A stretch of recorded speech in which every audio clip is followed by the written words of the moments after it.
আলাইকুম। স্বাগতম জানাচ্ছি আমার অনলাইন ক্লাসে। তবে ক্লাসটি শুরু করার আগে তোমাদেরকে ছোট্ট একটি টিপস। আমরা যখন কোনো কিছু পেতে চাই তখন আমাদের ভিতর শূন্যতা বিরাজ করে, আর যখন কোনো কিছু দিতে চাই তখন আমাদের ভিতর সৃষ্টি হয় দায়িত্ববোধ। তাই আমরা শূন্যতা নয়, দায়িত্বের মধ্যে বাঁচতে চাই। শিক্ষার্থী বন্ধুরা, তোমাদের সুস্বাস্থ্য কামনা করে আজ আমি আমার অনলাইন ক্লাস শুরু করছি। আজ তোমাদের সামনে একটি গুরুত্বপূর্ণ টপিক নিয়ে উপস্থিত হয়েছি, যেখান থেকে বারবার পরীক্ষায় প্রশ্ন আসে। তোমাদের আজকের শ্রেণীকক্ষে সরব উপস্থিতি কামনা করে আমার ক্লাসটি শুরু করছি। আলোচনায় আছি আমি খালেদা নাসরিন, প্রভাষক, প্রাণীবিদ্যা বিভাগ, সরকারি সাদত কলেজ।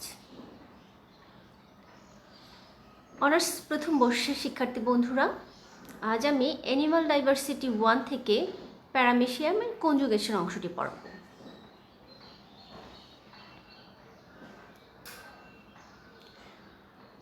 প্রথমে আমরা জেনে নেই কনজুগেশন কি। কনজুগেশন হচ্ছে এক ধরনের যৌন জনন। কোনো বিজ্ঞানী একে যৌন জনন বলতে নারাজ, কারণ কনজুগেশনের মাধ্যমে কোনো নতুন প্রাণীর সৃষ্টি হয় না, তবে নতুন প্রাণীর সৃষ্টিতে উদ্বুদ্ধ করে। প্রতিকূল পরিবেশে প্যারামেশিয়ামের দুটি ভিন্ন স্টেইন, দুটি ভিন্ন জাত, একই প্রজাতির দুটি প্যারামেশিয়ামের দুটি ভিন্ন স্টেইন এদের অঙ্কীয় তল বরাবর মিলিত হয় এবং মিলিত হয়ে এদের মধ্যকার মাইক্রোনিউক্লিয়ার বস্তুর বিনিময় ঘটায়। কিন্তু বিনিময় শেষে এরা পরস্পর থেকে বিচ্ছিন্ন হয়ে যায়। এই সময় কোনো সংখ্যাবৃদ্ধি ঘটে না, অর্থাৎ দুটি প্যারামেশিয়াম কনজুগেশন প্রক্রিয়ায় অংশগ্রহণ করে এবং কনজুগেশন শেষে দুটি প্যারামেশিয়ামই এক্স কনজুগেন্ট আকারে পরস্পর থেকে বিচ্ছিন্ন হয়ে যায়।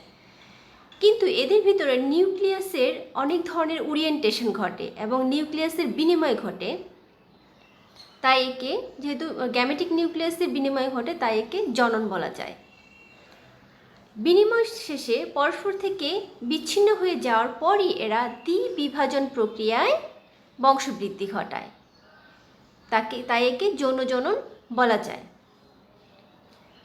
এখন কনজুগেশন ঘটার জন্য প্যারামেশিয়ামের যে বস্তুটি মুখ্য ভূমিকা পালন করে সেটি হচ্ছে নিউক্লিয়াস। নিউক্লিয়াসের মধ্যে ম্যাক্রোনিউক্লিয়াসের বিপাকীয় ক্ষমতা কম হয়, ম্যাক্রোনিউক্লিয়াসটি বিনষ্ট হয়ে যাবে এবং মাইক্রোনিউক্লিয়াসটি বারবার বিভাজিত হয়ে এবং এদের বিনিময়ের মাধ্যমে কনজুগেশন প্রক্রিয়াটি সম্পন্ন করবে। এই মাইক্রোনিউক্লিয়াস থেকেই নতুন ধরনের ম্যাক্রোনিউক্লিয়াসের সৃষ্টি হবে। তাহলে কনজুগেশন প্রক্রিয়ায় মুখ্য ভূমিকা পালনকারী বস্তু হচ্ছে প্যারামেশিয়ামের মাইক্রোনিউক্লিয়াস। শিক্ষার্থী বন্ধুরা, চলো আমরা দেখে নেই কনজুগেশনের হোল প্রক্রিয়াটি, কিভাবে ধাপে ধাপে কনজুগেশন প্রক্রিয়া সম্পন্ন হয়। তো কনজুগেশন যখন প্যারামেশিয়াম যে পরিবেশে, জলজ পরিবেশে বসবাস করে, যেখানে পর্যাপ্ত খাবার, পর্যাপ্ত অপটিমাম টেম্পারেচার, অপটিমাম লাইট থাকলে প্যারামেশিয়াম দ্বিবিভাজন প্রক্রিয়া বংশবৃদ্ধি ঘটাতে থাকে। এক সময় যখন খাদ্য অভাব দেখা দেয়, কিছুটা প্রতিকূল পরিবেশের মধ্যে পড়ে, তখন এটি তার নিউক্লিয়াসের নতুন সংযুক্তি ফিরে পাওয়ার জন্য, নিউক্লিয়াস তার নতুন বিপাকীয় জীবনী শক্তি ফিরে পাওয়ার জন্য এটি কনজুগেশন প্রক্রিয়া অংশগ্রহণ করে।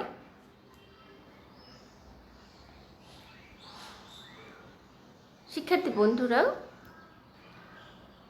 আমরা এখানে বিভিন্ন ধরনের প্যারামেশিয়াম নিয়েছি, ডায়াগ্রামেটিক ছবি। প্রথমে দুটি প্যারামেশিয়াম তাদের অঙ্কীয় তল বরাবর মিলিত হবে। প্যারামেশিয়ামের দুইটি ভিন্ন স্টেইন আমি নিয়েছি, যেমন প্যারামেশিয়ামের এ এবং বি স্টেইন। এদের অঙ্কীয় তল বরাবর মিলিত হওয়ার পর এদের মাঝখানের যে অঙ্কীয় তলের সাইটোপ্লাজমিক যে প্রাচীরটা ছিল, প্লাজমা পর্দা গলে গিয়ে একটি সাধারণ টিউবের সৃষ্টি হবে। একে কনজুগেশন টিউব বলতে পারি। কনজুগেশন টিউব সৃষ্টির পর এদের মধ্যকার নিউক্লিয়াসের পরিবর্তন ঘটবে। প্রথমে এদের ম্যাক্রোনিউক্লিয়ার বস্তুটি বিনষ্ট হয়ে যাবে, হারিয়ে যাবে, অবলুপ্তি ঘটবে। এবং মাইক্রোনিউক্লিয়ার বস্তু বারবার বিভাজিত হতে থাকবে। প্রথমে পরপর 2বার বিভাজনের মাধ্যমে 4টি নিউক্লিয়াসের সৃষ্টি করবে। ম্যাক্রোনিউক্লিয়ার বস্তু বিলুপ্ত হয়ে গেল এবং মাইক্রোনিউক্লিয়ার বস্তু পরপর 2বার বিভাজনের মাধ্যমে 4টি করে নিউক্লিয়াসের সৃষ্টি করলো। এর পরের ধাপে 4টি নিউক্লিয়াসের মধ্যে 3টি বিলুপ্ত হয়ে যাবে এবং একটি করে নিউক্লিয়াস থাকবে। এই অবশিষ্ট নিউক্লিয়াসটি এরপর অসমভাবে বিভাজিত হবে, ফলে 2টি নিউক্লিয়াসের সৃষ্টি হবে। এই বড় নিউক্লিয়াসটিকে বলা হবে স্থায়ী বা স্টেশনারি নিউক্লিয়াস এবং ছোট নিউক্লিয়াসটিকে বলা হবে চলনশীল বা মাইগ্রেটরি নিউক্লিয়াস। এই স্থায়ী নিউক্লিয়াস বা স্টেশনারি নিউক্লিয়াস এবং চলনশীল নিউক্লিয়াস বা মাইগ্রেটরি নিউক্লিয়াস এরাই কনজুগেশন প্রক্রিয়ার মূল নায়ক নায়িকা। এরাই কি কনজুগেশন প্রক্রিয়ায় অংশগ্রহণ করবে, অর্থাৎ এদেরই বিনিময় ঘটবে। তো স্থায়ী এবং চলনশীল নিউক্লিয়াসের মধ্যে স্থায়ী নিউক্লিয়াসটা যে যার মানে এর স্থায়ী নিউক্লিয়াস এতে থাকবে, বি এর স্থায়ী নিউক্লিয়াস বিতেই থেকে যাবে, বি প্যারামিশিয়ামে থেকে যাবে। চলনশীল নিউক্লিয়াসটি কনজুগেশন টিউব পার হয়ে অপর স্থায়ী নিউক্লিয়াসের সাথে মিলিত হবে। অর্থাৎ কি ঘটলো আমরা আবার একটু দেখে নেই। চলনশীল নিউক্লিয়াসটি কনজুগেশন টিউব পার হয়ে স্থায়ী নিউক্লিয়াসের সাথে মিলিত হলো এবং এটি চলনশীল নিউক্লিয়াসটি বা মাইগ্রেটরি নিউক্লিয়াসটি কনজুগেশন টিউব পার হয়ে অপর বি স্টেইনের স্থায়ী নিউক্লিয়াসের সাথে মিলিত হলো। 2টি নিউক্লিয়াসের মিলনকে তো আমরা কি জনন বলবো, যেহেতু বিপরীতধর্মী নিউক্লিয়াসের মিলন করছে তাহলে অবশ্যই এটি যৌন জনন। যৌন জননের ফলে নতুন আমরা নিউক্লিয়াস পাবো, যাকে বলবো জাইগোট নিউক্লিয়াস। তাহলে 2টি প্যারামেশিয়ামে আমরা জাইগোট নিউক্লিয়াস পাবো। এই জাইগোট নিউক্লিয়াস অবস্থায় এ এবং বি উভয় কি রয়েছে, 2টি করে জাইগোট নিউক্লিয়াস রয়েছে। এই জাইগোট নিউক্লিয়াস অবস্থায় এদের নিউক্লিয়াসের ওরিয়েন্টেশন শেষ, নিউক্লিয়াসের বিনিময় শেষ, এরা পরস্পর থেকে বিচ্ছিন্ন হয়ে যাবে, এ বি থেকে আলাদা হয়ে যাবে। তখন আমরা এদেরকে বলবো এক্স কনজুগেন্ট বা প্রাক্তন কনজুগেন্ট। এ একটি কনজুগেন্ট ছিল, বি একটি কনজুগেন্ট ছিল। নিউক্লিয়াসের ওরিয়েন্টেশনের পরে নিউক্লিয়াসের বিনিময় শেষে এরা পরস্পর থেকে বিচ্ছিন্ন হয়ে যাবে, তখন এদেরকে আমরা বলবো প্রাক্তন বা এক্স কনজুগেন্ট। এ এক্স কনজুগেন্ট এবং বি এক্স কনজুগেন্টের ভিতরে এখন নতুন বিপাকীয় শক্তি সম্পন্ন জাইগোট নিউক্লিয়াস রয়েছে। এই জাইগোট নিউক্লিয়াসটি বারবার বিভাজনের মাধ্যমে নতুন ধরনের নিউক্লিয়াস সৃষ্টি করবে, আমরা সে পর্যায়টি দেখব। তাহলে প্রতিটি এক্স কনজুগেন্ট এখন দ্বি বিভাজন প্রক্রিয়ায় বংশবৃদ্ধি ঘটাতে থাকবে। তাহলে কনজুগেশনের পরপরই এই দ্বি বিভাজন প্রক্রিয়াটা ঘটবে, আমরা দেখি কিভাবে। এবং এই প্রক্রিয়ায় প্রতিটি এক্স কনজুগেন্ট থেকে 8টি করে অপত্য প্যারামেশিয়ামের সৃষ্টি হবে। তাহলে এর ভিতরে জাইগোট নিউক্লিয়াসটি ছিল, এই জাইগোট নিউক্লিয়াস পরপর 3বার বিভাজিত হয়ে 8টি নিউক্লিয়াসের সৃষ্টি করবে। এই 8টি নিউক্লিয়াসের মধ্যে 3টি আবার বিলুপ্ত হয়ে যাবে, তাহলে থাকলো কয়টি? 5টি নিউক্লিয়াস। তাহলে একটি জাইগোট নিউক্লিয়াস পরপর 3বার বিভাজনের মাধ্যমে 8টি নিউক্লিয়াসের সৃষ্টি হলো, 8টি থেকে 3টি বিলুপ্ত হয়ে গেল, রইল হচ্ছে 5টি। 5টির মধ্যে 4টি নিউক্লিয়াস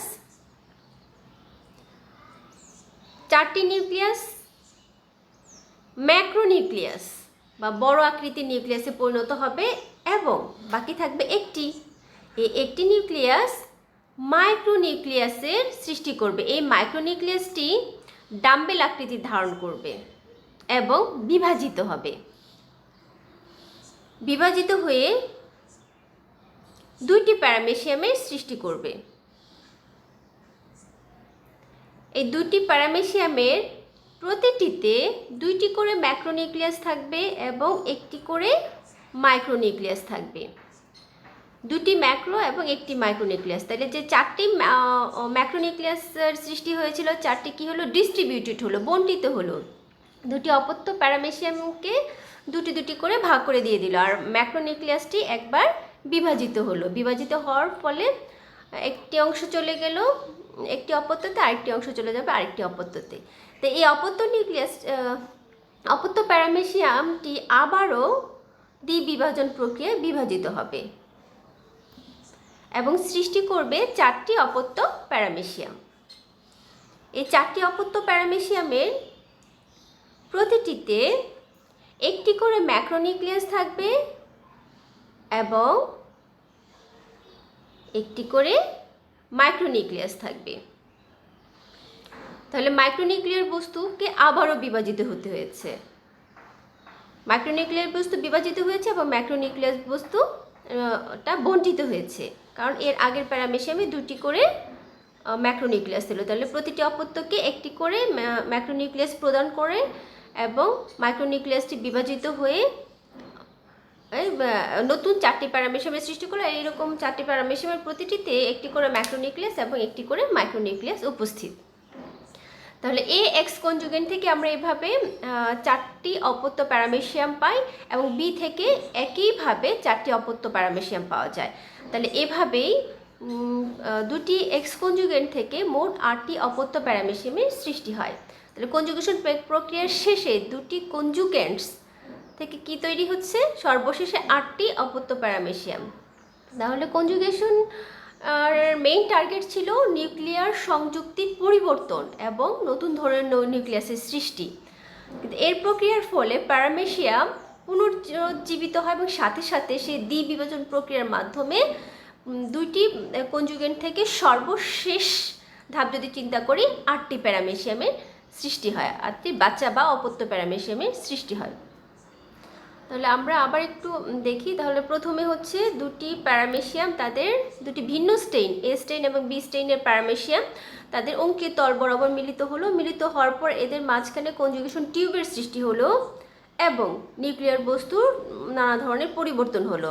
ম্যাক্রোনিউক্লিয়াস বিলুপ্ত হয়ে গেছে এবং মাইক্রোনিউক্লিয়াস থেকে 4টি করে, 2বার বিভাজনের মাধ্যমে 4টি করে মাইক্রোনিউক্লিয়াস সৃষ্টি হয়েছে। 4টি মাইক্রোনিউক্লিয়াসের মধ্যে আবার 3টি বিলুপ্ত হয়ে যাবে। 3টির মধ্যে আবার বাকিগুলো অসমভাবে বিভাজিত, বাকিটি অসমভাবে বিভাজিতের মাধ্যমে 2 ধরনের নিউক্লিয়াসের সৃষ্টি করবে, একটি স্থায়ী নিউক্লিয়াস আবার একটি চলনশীল নিউক্লিয়াস। চলনশীল নিউক্লিয়াসটি কনজুগেশন টিউব পার হয়ে অপর স্টেশনারি নিউক্লিয়াসের সাথে মিলিত হবে এবং জাইগোট নিউক্লিয়াসের সৃষ্টি করবে। জাইগোট নিউক্লিয়াস অবস্থায় প্যারামেশিয়াম 2টি পরস্পর থেকে বিচ্ছিন্ন হয়ে গিয়ে দ্বিবিভাজন প্রক্রিয়া বংশবৃদ্ধি ঘটিয়ে 8টি অপত্য প্যারামেশিয়ামের সৃষ্টি করবে। এটি হচ্ছে কনজুগেশন প্রক্রিয়ার মূল প্রসেস। তাহলে 4টি অপত্য প্যারামেশিয়াম আমরা এখান থেকে পাই, আর এই পাশে আমরা পেলাম 4টি অপত্য প্যারামেশিয়াম, মোট 8টি অপত্য প্যারামেশিয়ামের সৃষ্টি হয়।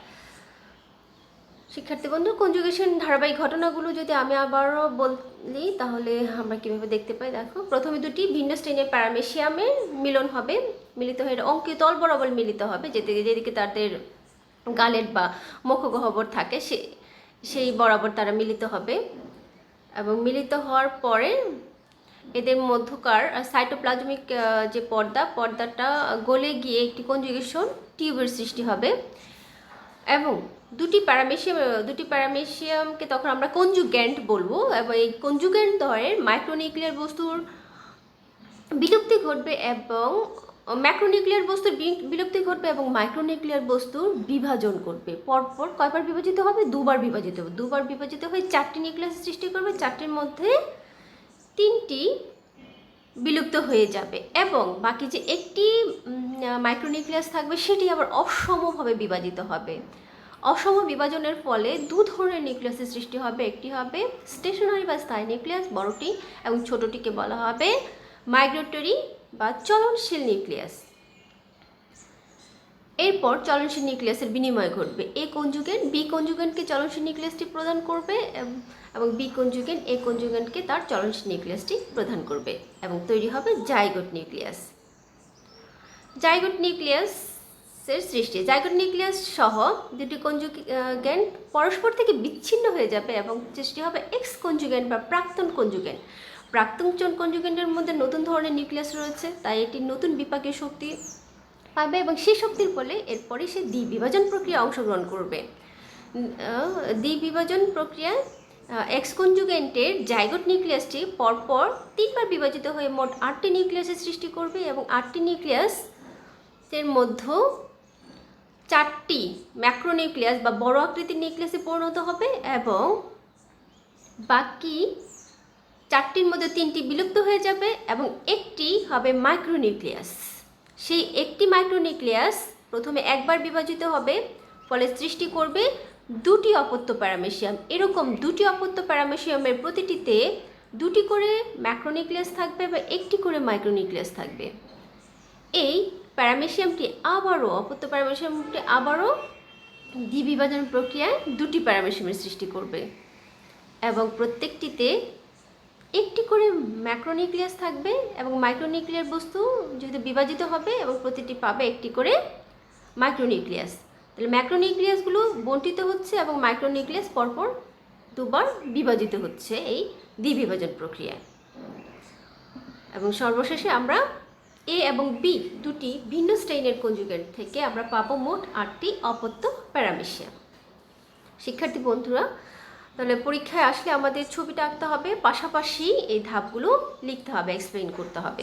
অ্যান্ড কনজুগেন্ট কোশ্চেনটা কেন ঘটে? কনজুগেশনের জন্য কিছু বাহ্যিক জিনিস প্রভাবক হিসেবে কাজ করে, যেমন হচ্ছে যখন একটু প্রতিকূল পরিবেশ বিরাজ করে, শীতকালে সাধারণত পানি শুকিয়ে যায় এবং নির্দিষ্ট টেম্পারেচারও কনজুগেশনের জন্য লাগে, নির্দিষ্ট লাইটও লাগে এবং একদম এই সময় সাধারণত খাওয়া দাওয়া কিছুটা কমিয়ে দেয়, কিন্তু একদম স্টারভেশনে থাকে না, কিছুটা খাওয়া দাওয়া কিছুটা শক্তিরও প্রয়োজন হয় এবং বেশি খাওয়া দাওয়া করে এরকম প্যারামেশিয়ামও কনজুগেশন প্রক্রিয়ায় অংশগ্রহণ করে না। তাহলে একটা খাদ্যের একটা নির্দিষ্ট মাত্রা রয়েছে, নির্দিষ্ট টেম্পারেচার, নির্দিষ্ট সানলাইট এর জন্য প্রয়োজন হয় এবং একই ধরনের স্টেইন মানে একই মাতা পিতা থেকে আসা বা একটি মাতা থেকে দ্বিবিভাজন প্রক্রিয়ায় আসা অযৌন প্রক্রিয়ায় বৃদ্ধি পাওয়া প্যারামেশিয়াম কনজুগেশন প্রক্রিয়া অংশগ্রহণ করে না। দুটি ভিন্ন স্টেইন বা এটা ভিন্ন স্টেইনের প্যারামেশিয়াম কনজুগেশন প্রক্রিয়া অংশগ্রহণ করে এবং কনজুগেশন প্রক্রিয়ার ফলে এই যে নতুন নিউক্লিয়াস তৈরি করবে, এই নিউক্লিয়াসের মধ্যে অনেক বেশি ভেরিয়েশন থাকবে। সেম স্টেইনের ভিতরে কখনো কনজুগেশন প্রক্রিয়া ঘটে না। এখন কনজুগেশনের গুরুত্ব, কনজুগেশনটা কেন দরকার? বারবার যখন প্যারামেশিয়াম যখন দ্বিবিভাজন প্রক্রিয়া বংশবৃদ্ধি ঘটাতে থাকে তখন এদের মধ্যকার বিপাকীয় শক্তি কমে যেতে থাকে, এরা টায়ার্ড হয়ে পড়ে এবং আকৃতিতে ছোট হয়ে যায়। তখন এই প্যারামেশিয়ামগুলোর নতুন ধরনের নিউক্লিয়ার সংযুক্তি সৃষ্টির মাধ্যমে এরা পুনরায় যৌবন লাভ করে, যাকে রিজুভিনাইজেশনও বলা হয়। আর নিউক্লিয়ার পুনর্বিন্যাস কনজুগেশনের ফলে যেহেতু নিউক্লিয়াসে বারবার বিভাজন ঘটছে এবং ম্যাক্রোনিউক্লিয়াস বিলুপ্ত হয়ে যাচ্ছে, মাইক্রোনিউক্লিয়াস বারবার বিভাজিত হচ্ছে এবং বিনিময়ের ফলে জাইগোট নিউক্লিয়াস থেকে নতুন ধরনের ম্যাক্রো এবং মাইক্রোনিউক্লিয়াস পাওয়া যায়। তাহলে নিউক্লিয়াসের যে সংযুক্তি বা বিন্যাসের পুনর্বিন্যাস সংঘটিত হয়, বিন্যাসের পরিবর্তন ঘটে, নতুন ধরনের নিউক্লিয়াস সংযুক্তি পাওয়া যায়।